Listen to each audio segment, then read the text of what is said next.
This video is on how to operate OBS and run a live stream.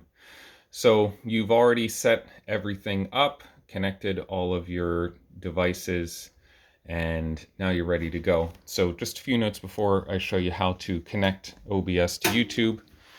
You have your video switcher here that has input coming in from your camcorder and your GoPro. So just check and make sure that everything is working there. You can use the slider or just press the buttons to switch between the two. If I switch, I see then that my video signal has switched from the camcorder to the GoPro. And then if I switch back, I'll get back to the camcorder. So that's working.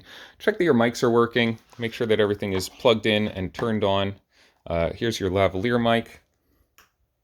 That's working, just tapping on that. And then the room mic as well, giving that a nice tap, and that's also working. During the stream, you'll need to do a little bit of audio management. You'll keep your presenter's mic, the lavalier mic, turned up most of the time, turned up pretty high. The Behringer mic gives a lot of hiss if it's turned up too high. That one's for picking up sounds from the room. So for instance, when someone in the room is asking a question, so that the people in the stream can hear what that question is. So what we've done in the past is when someone does ask a question, just turn that one up quick, pretty high, so that they're audible. And then once they're done asking their question, turn that one back down. So you'll need to keep an eye on that one throughout the presentation. Your camcorder, you're going to be using your camcorder to follow your presenter around, unless they're seated and stationary. But it's got a grip here, pretty easy to use. You use the wheel here to tighten it or loosen it. If you fiddle with it a little bit, you can find a sweet spot where it kind of stays wherever you leave it. The tripod obviously is adjustable. You can set it on a tabletop or on the floor, depending on what your needs are there.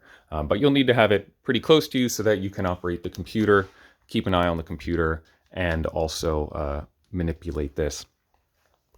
So having checked all that, we can come back to the computer. And when you're ready to connect, you'll go up here to select a stream. The streams will be pre-scheduled for you. So if you don't see anything there, just hit refresh, and here we go. Here's our demo stream that's been pre-scheduled and is ready to go. So this is going to connect to YouTube so that the link that's sent out to people ahead of time will actually work. So we've confirmed that everything is working. So when it's time to go, you'll come down here and click Start Streaming. And it'll pop up a dialog, Manage Broadcast. And so you'll come up here to select Existing Broadcast, and there is your demo stream again. I'm not sure why you have to go through this process twice, but you do. So once you select that, you'll come down here, select Broadcast, and Start Streaming. And it'll pop up another dialog saying that you have to click Go Live. That's fine, just hit OK. So now everything is connected. You can see that the live chat has popped up. The live chat will actually be live now, even though the stream hasn't actually started sending data.